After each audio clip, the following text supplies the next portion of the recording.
Okay, guys, we are back with another episode of the Coach Track podcast.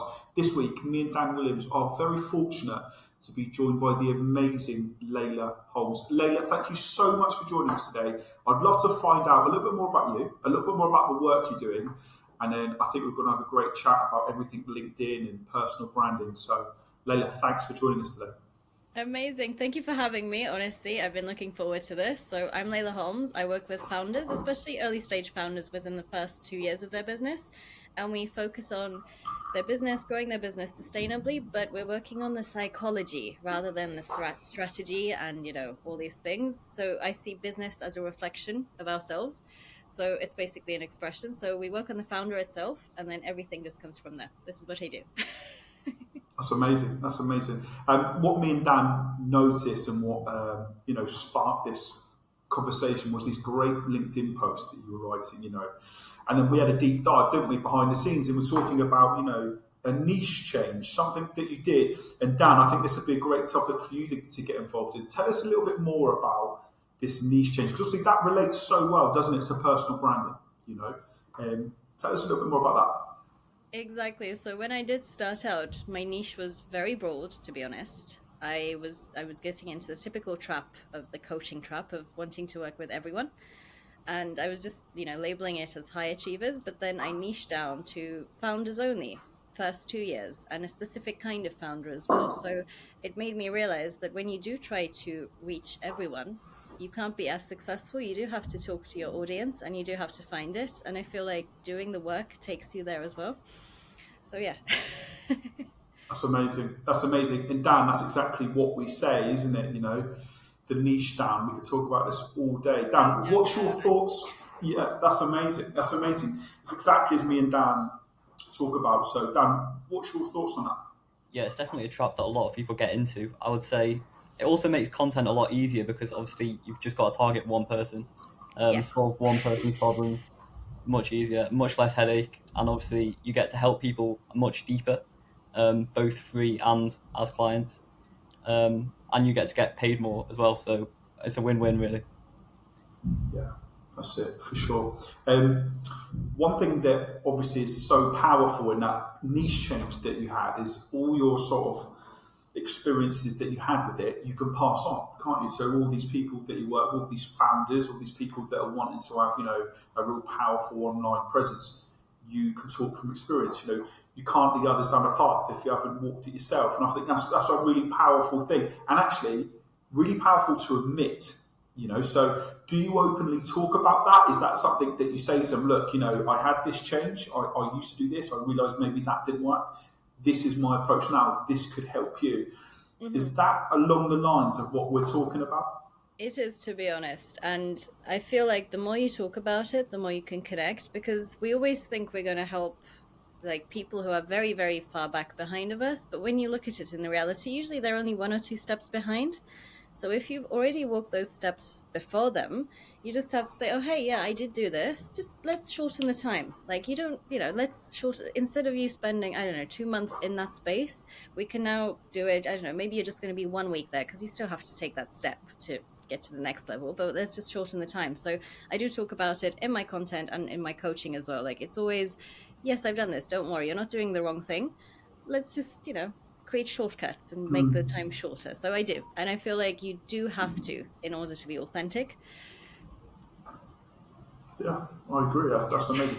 Actually, one of the great things that we talked about before we come on is that, Leila, what you do is from the heart. You use your It is. intuition, your gut instinct, right? And then you've got Dan, who's very tactical, right? He looks at what's trending. He can sort of takes time to plan this sort of stuff. Very tactical, too. But both of them work. Yeah. So I'd Mhm. love to know a little bit more about that. So, Leila, where do these great ideas come from? Because I've noticed a few things. If you look at everything that me and Dan recommend for our people to do, you're doing it. So I look at all your LinkedIn posts. I look at what you're doing in terms of that, and it seems to be you follow the sort of like track that we try to help other people to do. So I'd love to know a little bit more about where this inspiration comes. And then Dan, do you have the same inspiration with this? Because obviously, Dan's, how many tweets have you done in your life, Dan? I think just on my account, like 50,000. Yes, it's a lot, a lot. So, Leyla, yeah. So, Leyla, well, where does this inspiration come from? I was thinking about this actually. We have talked about this before, and even this morning when I wake up, I was thinking like because I've been working a lot with decision-making processes with founders, like how to make a decision, and the whole process of it, creating mind maps and all this. And I'm thinking, what's my decision process? And it's kind of like I just wake up and I'm like, I'm gonna do this, and I just start doing it. Like it's funny, it does come from very intuitively, and it just takes me where I'm supposed to go. And also, when you are following the intuition, it kind of you do have to be open. So when you're walking along that way, yes, strategy comes in. You start learning. You have to be open to it. It's funny. I literally don't know. I don't know how I'm doing it. I don't know why, but I'm just doing it. And that's kind of what I try to give founders as well. I work with men and women, and I feel like women, we're more creative and we're just like, we follow that intuition. Maybe it's gender roles, maybe it's society, who knows, but it's kind of how we operate at the moment. And so it's kind of finding that balance between the strategy. Yes, we need the strategy, we need the systems, we need the structures, but we also need that crazy intuition to just be like, yeah, I'm just going to do this. Because we were talking about niches. It's like we are the niche. So the more you're listening to yourself, the more you can express that. But the more strategies and systems you have, the more you'll be able to distribute it evenly.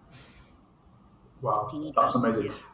I do have a theory of why your content works. I'll come on to that in a minute.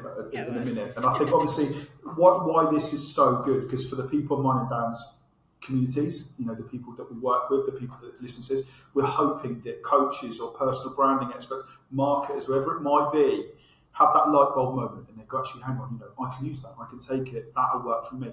But Dan, you have a slightly different approach to this. Don't you? Talk me through. Do you see any similarities between what you do, or is yours a little bit more structured? I think we both got quite a good balance, I would say. I think Leyla is obviously, she's doing it from the heart, but she's doing a lot of the right stuff as well, which obviously helps. And I think if I was, I mean, a lot of people get caught up in optimizing everything, optimizing all sorts of strategies and the latest stuff, and they just hate it. Especially coaches, like they're not really natural marketers, I would say. So I think if you don't enjoy it, people will know that, and it's just going to make your content perform worse, get you less results. You're going to enjoy it even less. And I think that is part of the coach shop. That's why a lot of them fail or quit, is because they just don't enjoy it. So you've got to keep it sustainable for sure. Yeah. Absolutely. Leyla, I do have an idea of why your content works. Okay, remember me and Dan do this all the time, and I'd love to know what you think. First of all, I can tell that you absolutely love it. I can tell that because you post every day. Okay, so that's a big thing, isn't it? Where it's not a chore, you do it because you generally want to help people, and I can tell you generally want to help people because it's not salesy. It's quite authentic. It's just from a good place. And I also like the way that you've involved a lot of yourself in it, because you're a likeable character, but that's the lead magnet, if that makes sense, is this relationship that you can build with them. I thought that was a great way that you've done it.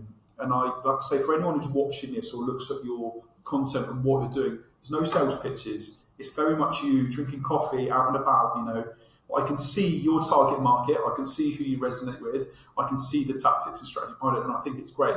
And it just seems, Dan, that's a lot what we talk about is being authentic, not being salesy, trying to enjoy it as much as you can, and then seeing the money as a byproduct. But Dan, have you got any more thoughts on that? Have you got a deep dive into what she's doing? Yeah, exactly. I'm just looking at her post now, actually, and I think I can't really criticize much. It's quite annoying. You're doing it all so well. Well, exactly. I've broken you guys. Yeah, I know. I think if it works, keep doing it. And I think even better would be to do more. So if you're posting, say, 3 times a week at the moment, they're all getting really good engagement, kind of like 20. I do every day. Every day. Yeah. Every day. Yeah, Since exactly. I started, I've never missed a day. Because for me, it's Good for you. I see it as free real estate kind of, or a free billboard. Yeah, If definitely. I have the opportunity to do it every single day, then I will. I don't do it more. I could do it more, but LinkedIn doesn't like it. One is, I feel like, the best for it. But yeah, I see it as okay. And I do love it, genuinely. It's my favorite part of the day, writing the posts. So I do have a question for That's you. amazing. What are you sending DMs? I'm intrigued. Yes, I do send DMs, yes. Okay, so to people who are liking the posts, or to other people? Just people. Also, I do liking and commenting. I also do cold as well. and I have a structure that also works with cold. So yeah. Amazing. Yeah. Perfect. It Exactly as still me and works. Dan have taught. Yeah. That's Yeah. amazing.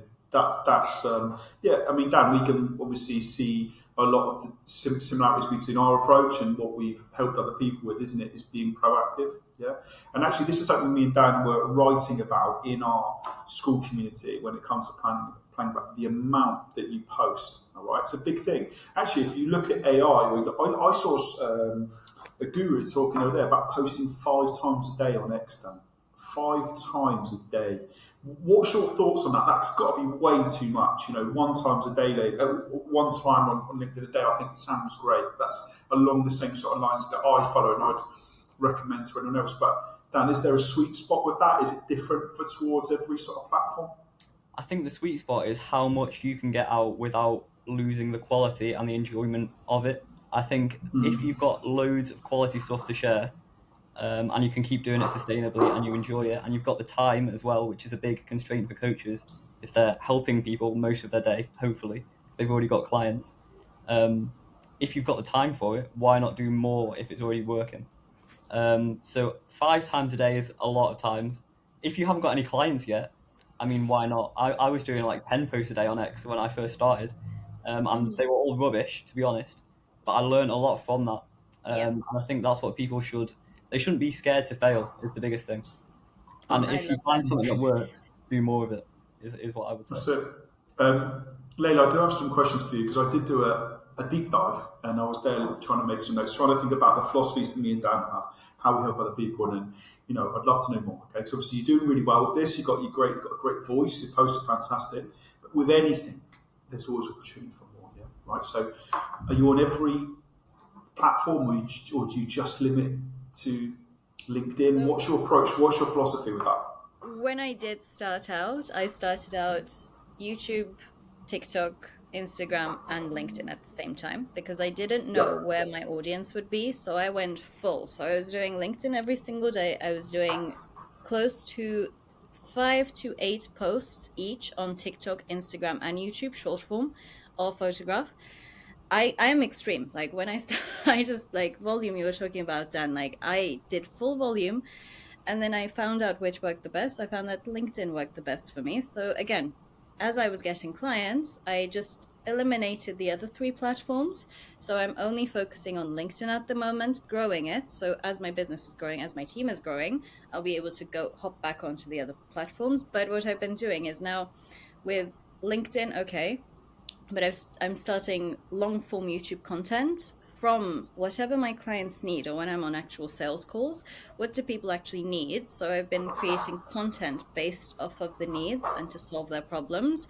So that's what I'm also introducing. So at the moment, it's just LinkedIn and long form YouTube. I'm slowly starting. But when I first started out, I went full in, all platforms, just volume, Yeah. see what works the best. And also, it got me used to camera. So again, I'm not, I'm fine on camera, it just gave me this comfort. So yeah, volume. Dan, you were saying this. Just it might be bad, those 10 posts that you're doing, but just do it. And then you'll I just love that. become Yeah. an expert at it.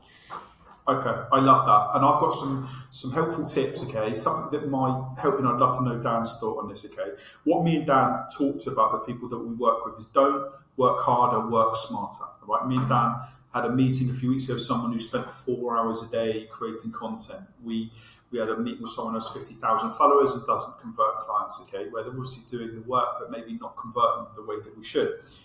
We call this mirroring, and obviously the idea of repurposing. Okay, so on LinkedIn, everything you post, believe it or not, you can also put on Substack.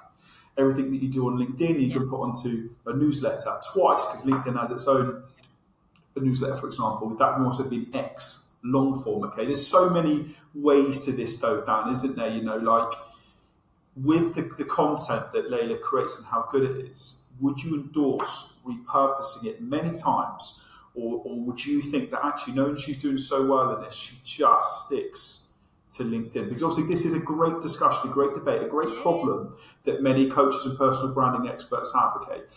For me personally, I think that the internet is the ocean. The more boats you have in the ocean, the more likely you are to catch a fish, okay? And we all want to catch a whale, okay? So it's like the more boats I've got, TikTok, 2 of them, Instagram 4 of them, LinkedIn, X, Substack, newsletter. The more opportunities we obviously get with the coach trap and with me. But Dan, that's only one theory.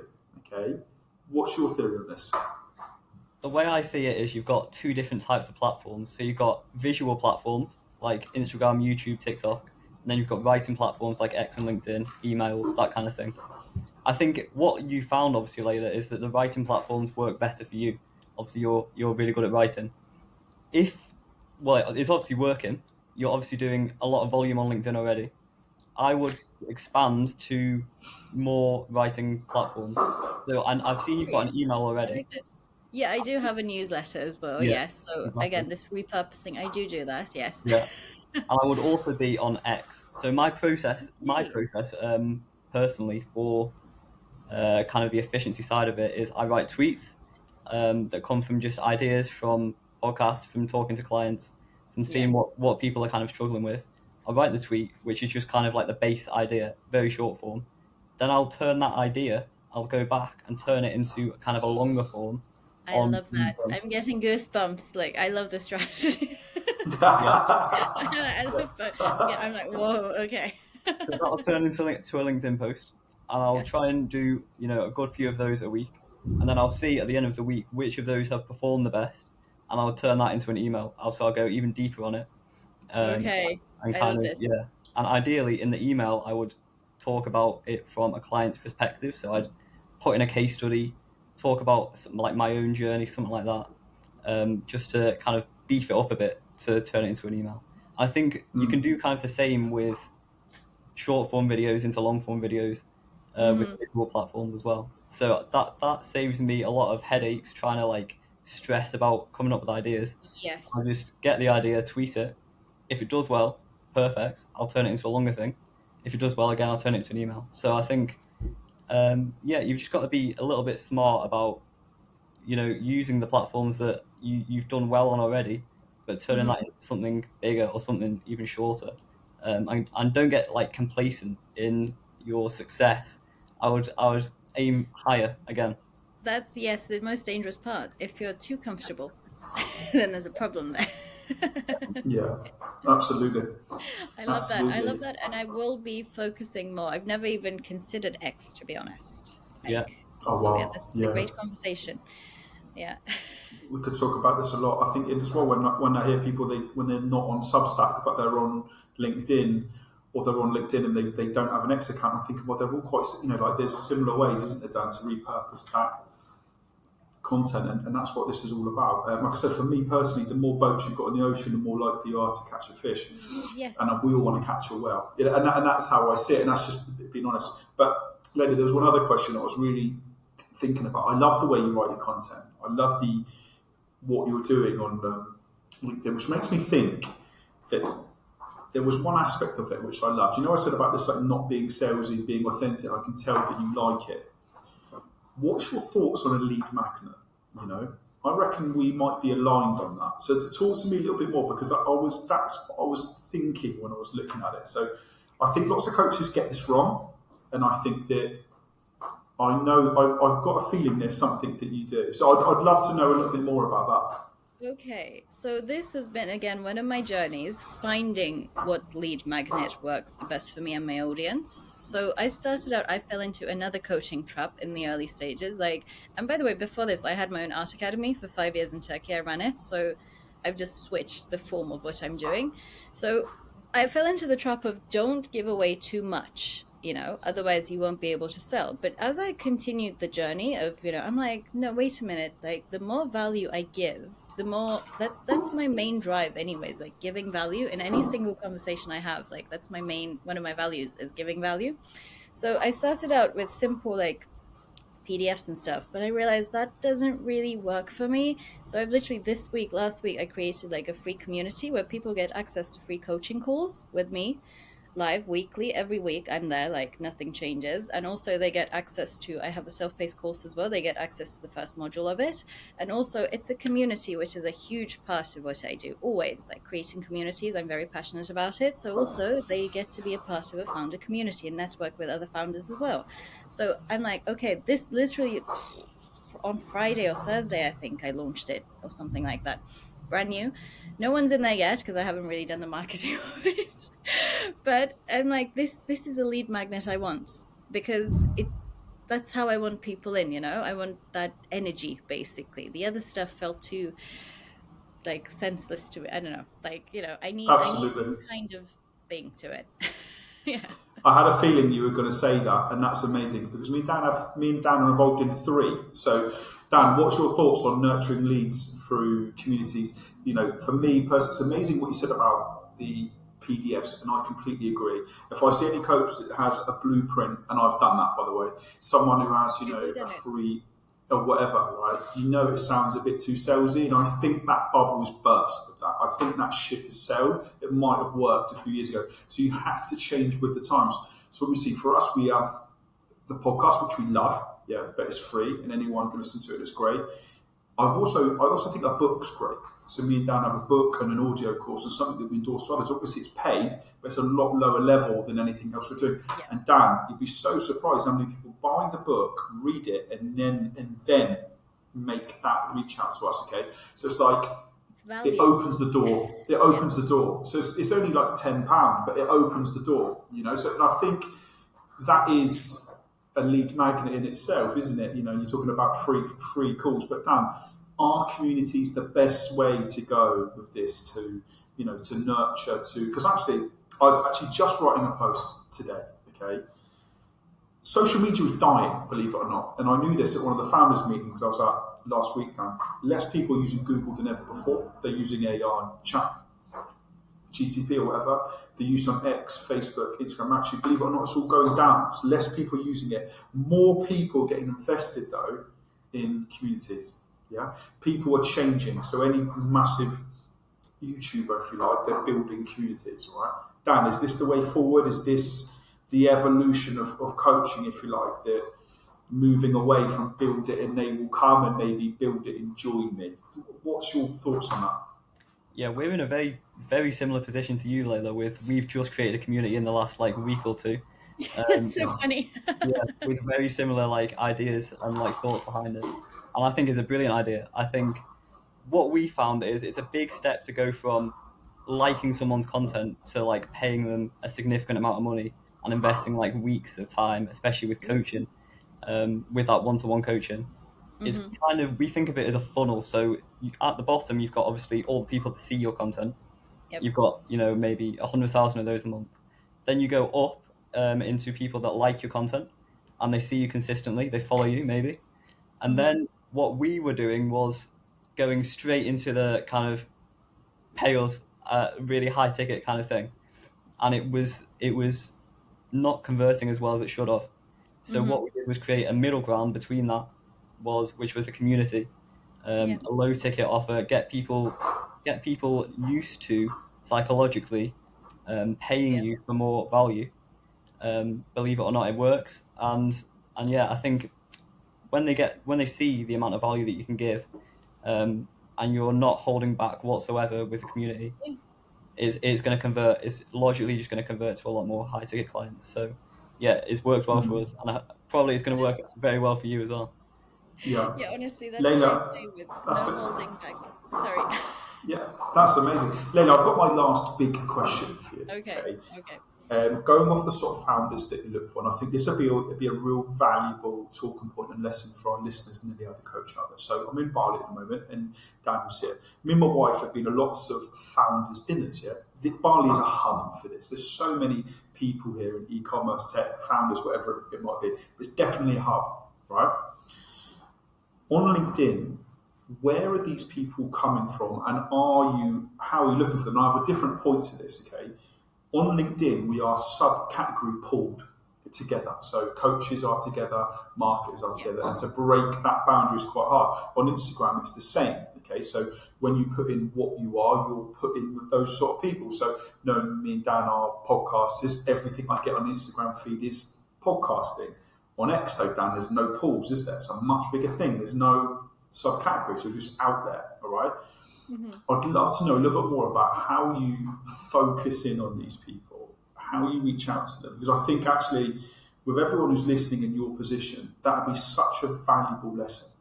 Yeah, how do you go about looking for these people, realizing that there may be an ideal client? I think that's a really good question, a really good point. I think that would be really It's valuable for the people that listen.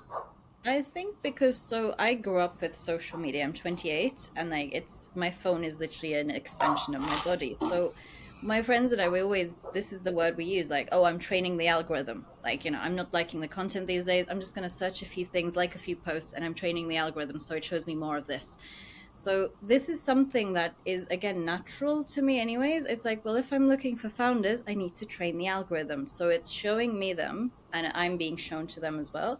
So what do I have to do? I have to, yes, search for founder, literally very basic. Add them, like their posts, comment on them, and then as you go on, you start training the algorithm and then you start being pushed there. So it is about you can't just sit down and wait for the algorithm to. This is a trap I think most business owners fall into as well, just sitting and waiting for everything to just.